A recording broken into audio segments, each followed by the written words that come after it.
오늘도 좋은 날입니다. 우리 기도를 통해서 하나님의 뜻이 우리 가운데 이루어집니다. 그동안은 우리가 왕 같은 제사장 생활의 회복에 대한 말씀을 나누었습니다. 자, 오늘부터는 우리가 가야 할 길이란 제목으로 한번 말씀을 나누겠습니다.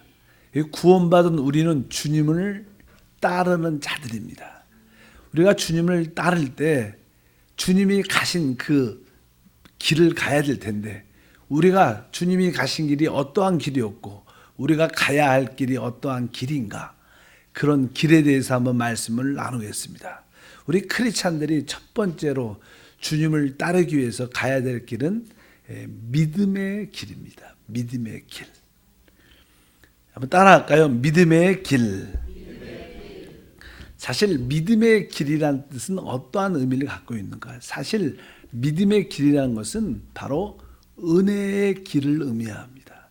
우리가 가는 모든 길이 바로 믿음의 길이 되어야 되는데, 그 믿음은 곧 은혜의 길을 말씀하는 것입니다. 그것은 우리가 노력하고 애쓰고 힘들어서 가는 길이 아니라는 겁니다.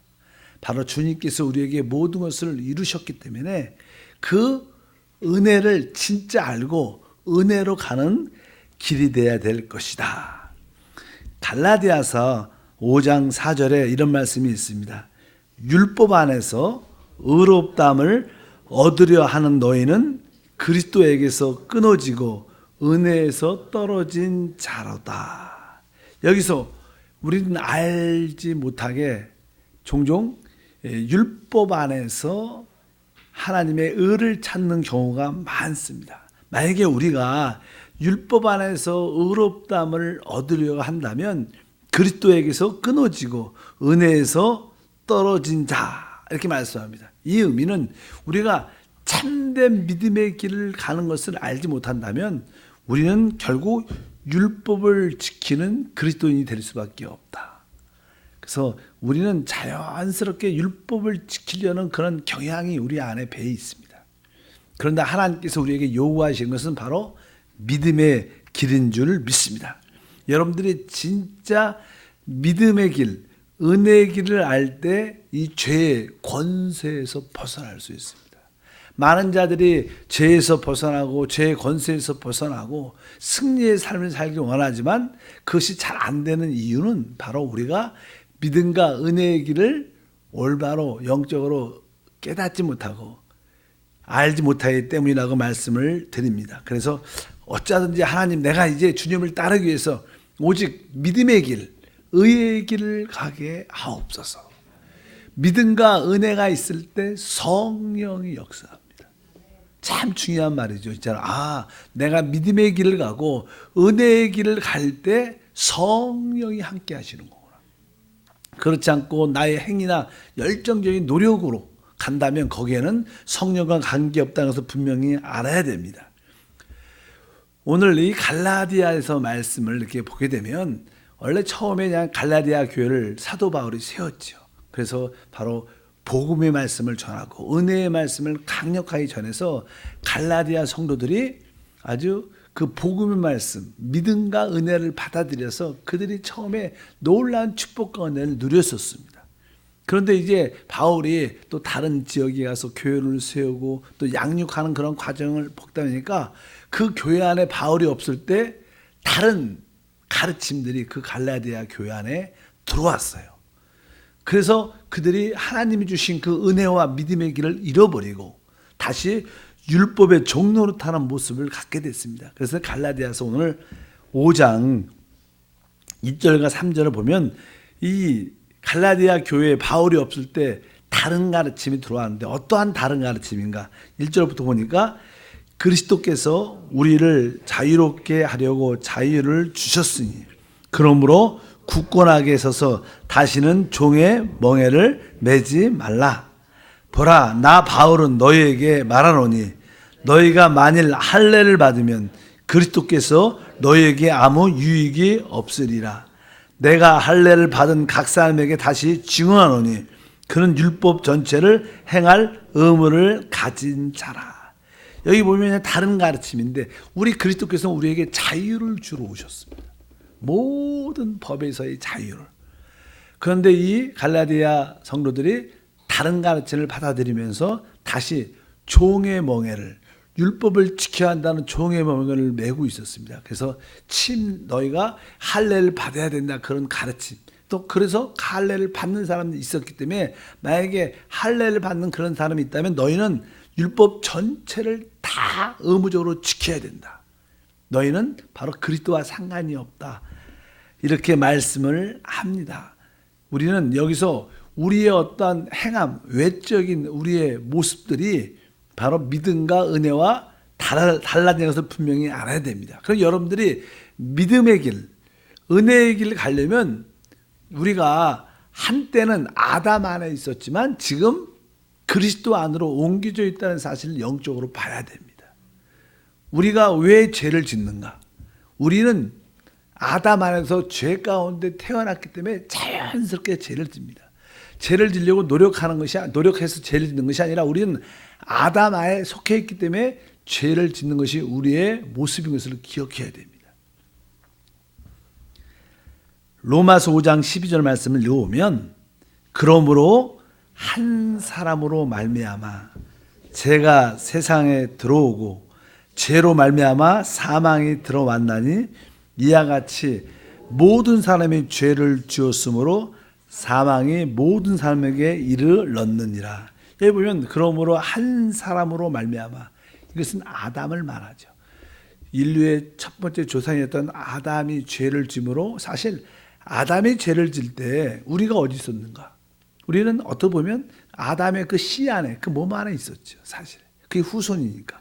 그러니까 당연하게 아담이 범죄했을 때 우리 모두도 다 같이 범죄했고 죄 가운데 있었고, 우리는 자연스럽게 아담의 안에 있는 한 죄를 자연스럽게 짓는 우리의 모습이라는 겁니다. 그래서 우리 가운데 지금 뭐요? 죄로 말미암아 사망, 모든 사람은 다 죽죠. 사망에서 건져서 벗어날 수 없다는 것입니다. 바로 우리는 태어날 때부터 우리가 아담 안에 있는 그러한 존재구나. 우리가 뭐 악해서 죄를 짓는 것이 아니라 우리는 아담 안에 있기 때문에 죄를 짓는 것이다, 이렇게 말씀하고, 근데 성경에서는 이제 아담이라는 사람이 있지만 또 하나의 한 사람인데 바로 그분이 그리스도인 줄 믿습니다.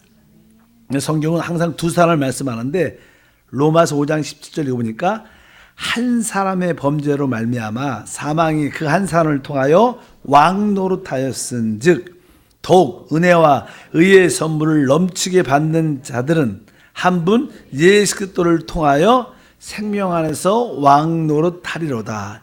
한 사람의 범죄, 또 뒤에 보면 한 분 예수 그리스도를 통하여, 이렇게 말씀합니다. 그러니까 우리는 아담 안에 있는 한 불의의 사람이 있고 이제 그리스도 안에 있는 한 불의의 사람이 있습니다.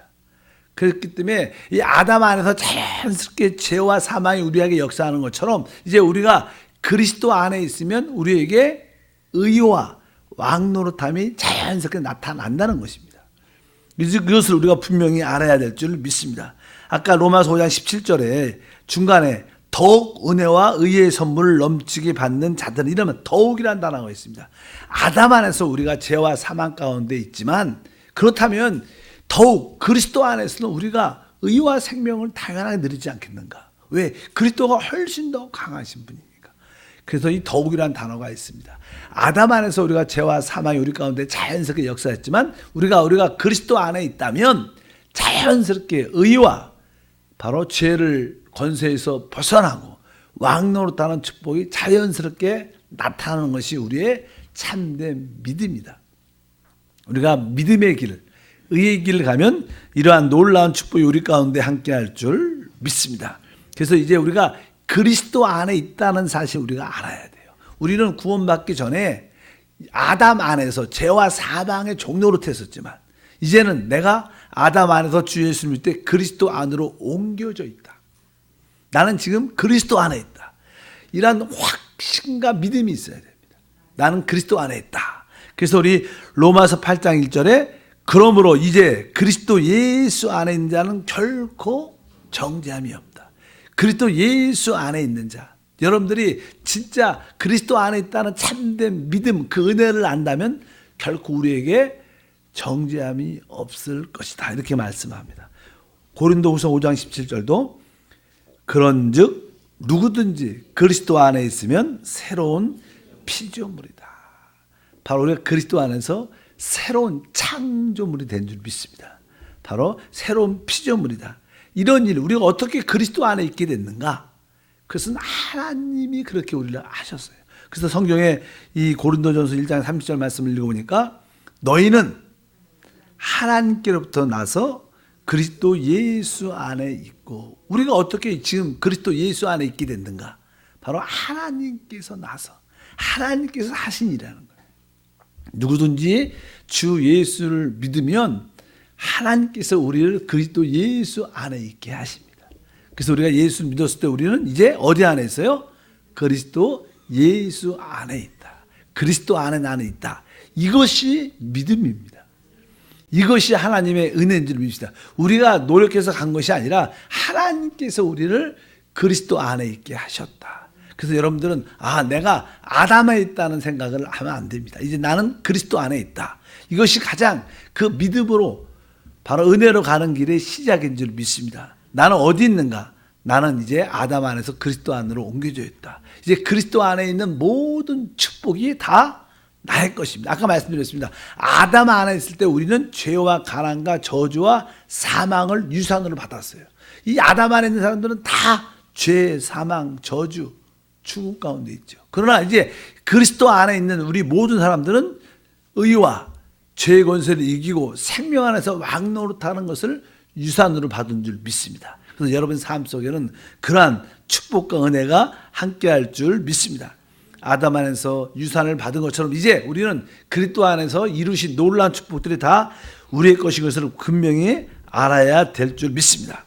그래서 늘 아는 말이지만 5장 10절에 보면 한 사람의 범죄로 말미암아 사망인 그 한 사람을 통하여 왕노릇하였은즉 더욱 은혜와 의의 선물을 넘치게 받는 자들은 한 분 예수 그리스도를 통하여 생명 안에서 왕노릇한다. 이제 우리 안에 하나님의 주어진 그 생명 안에 있을 때 모든 것을 다스리는 축복을 갖게 될 것이다. 근데 보통 내가 모든 것을 다스리느냐? 그럼 보면 우리 질문 체험을 보면 나는 모든 것을 생명에서 왕노릇하지 않고 아직까지도 죄와 가난과 저주와 질병에 묶여 있다는 사실을 느낍니다. 근데 말씀은 그렇지 않습니다. 그럴 때 항상 우리의 신앙은 바로 하나님의 말씀을 믿는 게 믿음이에요. 나는 그리스도 안에서 지금 생명에서 왕노릇하고 있다. 이것을 체험을 내 느낌을 믿는 게 아니라 하나님의 말씀을 붙잡으면 우리 안에 그 생명의 역사가 충만하게 나타날 줄 믿습니다. 나는 그리스도 안에 있기 때문에 자연스럽게 생명 안에서 왕노릇합니다. 이것이 우리의 믿음입니다. 날마다 여러분들이 그것을 확신하셔야 돼요. 고백해야 돼요.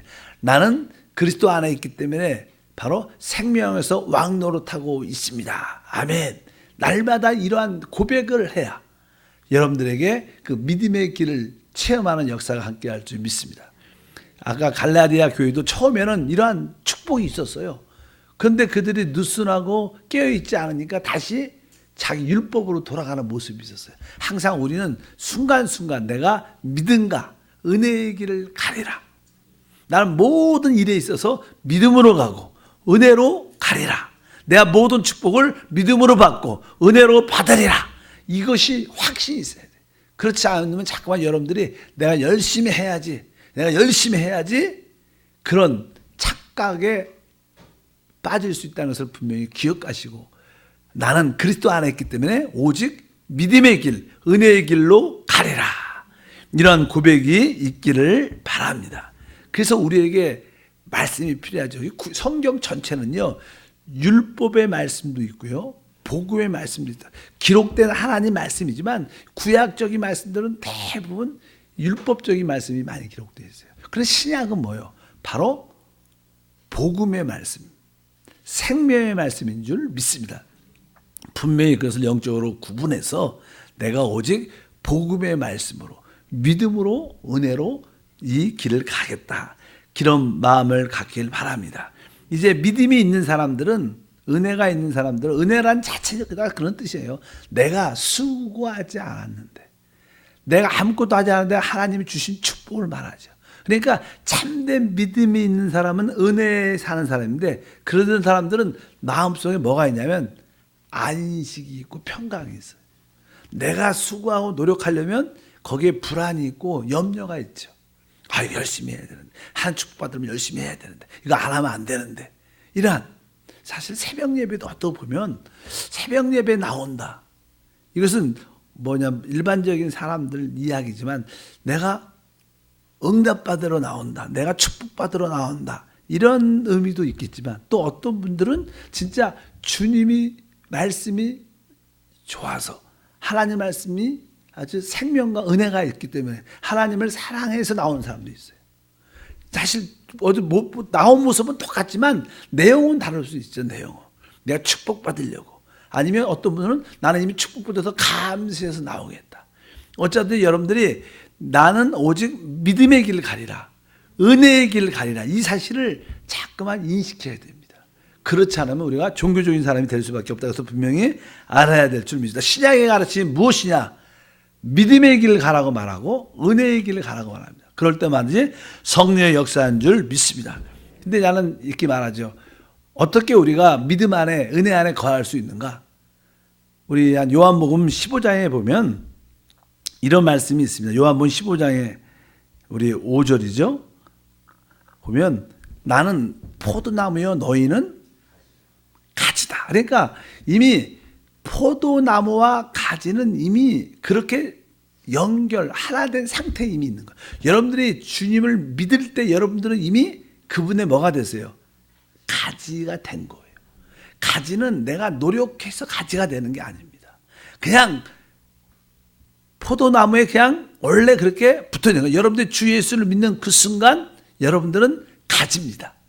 다만 이 가지가 여기 나는 포도나무고 너희는 가지다. 이제 다만 우리는 그리스도 안에 있다는 그 뜻이, 가지가 됐다는 것은 내가 그리스도 안에 있다는 뜻이고, 이제 그리스도 안에 머물러만 있으면 되는데, 머물러 있는 길은 내가 어떻게 그리스도 안에 거할 수 있는가? 거하는 길이 바로 믿음의 길, 은혜를 아는 것이다. 이것을 분명히 깨달아야 될 줄 믿습니다. 보통 우리가 타락한 그런 육신을 갖고 있기 때문에 자꾸만 우리는 우리의 행위와 우리의 노력을 자꾸만 하나님의 구원에, 하나님께서 주시는 축복에 자꾸만 첨가시키려고 더하려는 요도가 많아요. 우리는 내가 좀 더 하나님의 축복도 주시지만 내가 좀 더 열심히 해서 그 축복을 마음껏 지키겠다, 이런 그러한 의도가 우리 안에는 사실 많습니다. 그래서 이제 주님은 그런 이유로서 한번 이야기를 말씀하시는데, 마가복음에 보면 10장에 이런 말씀이 있어요. 마가복음 10장 17절에 주님께서 가실 때 한 젊은 관원이었던 청년이 예수 앞에 꿇어 엎드려 이렇게 말을 합니다. 10장, 마가복음 10장 17절 다 같이 읽어보니까, 예수께서 길에 나가실새 한 사람이 달려와 꿇어 앉아 묻자오되, 선한 선생이여 내가 무엇을 하여야 영생을 얻으리까? 그런 질문을 합니다. 내가 무엇을 해야 영생을 얻으리까? 영생 안에는 우리가 말하는 축복, 능력, 응답 다 포함되어 있어요. 사실은 내가 어떻게 해요? 무엇을 해야 영생을 얻을까? 근데 사실 이것은 좀 더 믿음 안에서 말씀에서 보면 이것은 질문 자체가 틀렸어요. 우리는 영생을 무엇을 해서 얻는 게 아니에요. 무엇을 해서 얻는 게 아니라 믿음으로 얻는 것이고 은혜로 얻는 것이에요. 근데 이 질문이 이렇게 하죠. 내가 무엇을 하여야 영생을 얻으리까? 우리도 주님 앞에 나올 때 내가 얼마큼 열심히 하면 주님의 축복을 누릴 수 있을까? 이런 의도하고 비슷하잖아요. 주님께서 그냥 그 사람에게 말을 합니다. 18절부터 읽어보니까, 예수께서 이르시되 내게 어찌하여 나를 선하다 일컫느냐? 하나님 한 분 외에는 선한 이가 없느니라. 내가 계명을 안 하니 살인하지 말라, 간음하지 말라, 도둑질하지 말라, 거짓 증언하지 말라, 속여 빼앗지 말라, 내 부모를 공경하라 하였느니라. 그가 여짜오되 선생이여 이것은 내가 어려서부터 다 지켰나이다. 아마 이 청년은 나름대로 하나님의 계명을 잘 지키는 좋은 청년, 착한 청년, 하나님 말씀을 진짜 지키는 그런 청년이었습니다. 그러니까 이렇게 대답을 주님 앞에서 실제로 내가 이런 계명은 율법 계명은 다 지켰습니다. 이렇게 말을 합니다. 그러니까 주님께서 이제는 이렇게 뒤에 말씀에 21절 보니까 예수께서 그를 보시고 사랑하사 이르시되 내게 아직 한 가지 부족한 것이 있으니 가서 내게 있는 것을 다 팔아 가난한 자에게 주라. 그리하면 하늘에서 보화가 내게 있으리라. 그리고 와서 나를 따르라 하시니 이렇게 말씀합니다. 아주 우리 주님께서 아주 그를 보시고 사랑하사 이렇게 사랑하는 마음, 왜? 진짜 아주 순수하고 아주 하나님을 사랑하고 나름대로 계명을 지키는 그런 청년이니까 주님이 사랑하는 마음을 갖고 그에게 말하면서 뭐라고요? 그러나 내게 아직 한 가지 부족한 것이 있다. 우리들은 항상 우리가 할 수 없는 자임을 아는 게 중요해요. 우리가 은혜를 알면 내가 진짜 할 수 없는 사람인데 이것을 깨달아야 은혜를 알죠. 그래야 우리가 믿음으로 축복을 받게 될 줄 믿습니다. 근데 우리는 그 부분이 부족해요. 나름대로 사람들은 내가 열심히 하면 내가 다른 사람보다 다른 건 부족해도 이건 열심히 하면 될 거야. 그런 열심적인 요소가 많죠. 근데 주님은 사람들에게 한 가지 부족한 것이 있음을 알기를 원하신다. 그래서 주님께서 말하죠. 한 가지 부족한 것이 너에게 있다. 네가 다 지키지만 그래. 그러나 너한테 한 가지 부족한 것이 있는데 이 청년이 부자 집안의 아들이었어요. 네가 가진 재산을 다 팔아서 가난한 자에게 주고 나를 따르라. 진짜 우리 주님이 그 청년에게 너 재산을 다 팔아서 나를 따르라. 가난한 자에게 주라. 이런 뜻을 말했을까요? 그렇지 않아요. 여기서는요. 그 청년이 할 수 없는 것이 있다는 것을 보여주는 거예요. 우리 신앙생활 할 때 내가 진짜 아무것도 할 수 없구나. 이것을 깨닫는 게 얼마나 큰 축복인지. 그래야 우리가 주님한테 은혜를 받을 수 있어요. 하나님 나는 진짜 할 수 없는 사람입니다. 나에게 필요한 건 하나님의 은혜입니다. 그럴 때 우리는 그 은혜의 길을 가게 되고 그 길이 믿음의 길이고 그 최고의 은혜를 할 때 하나님 주시는 것이 성령이셔요. 그렇기 때문에 여러분들이 바로 내가 할 수 없는 것을 아는 주님은 그 청년에게 네가 한 가지 부족한 것이 있다. 할 수 없는 것이 있다. 그것을 그가 깨닫고 그럴 때 주여 그걸 도와주시옵소서 이렇게 말을 해야 되는데 이 청년은 근심하고 돌아갔다고 말씀합니다.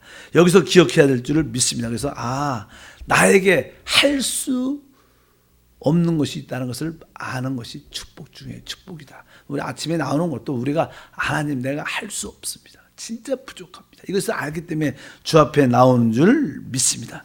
여러분 심령 깊은 곳에서 주여 나는 진짜 할 수 없는 자임을 내가 확실히 압니다.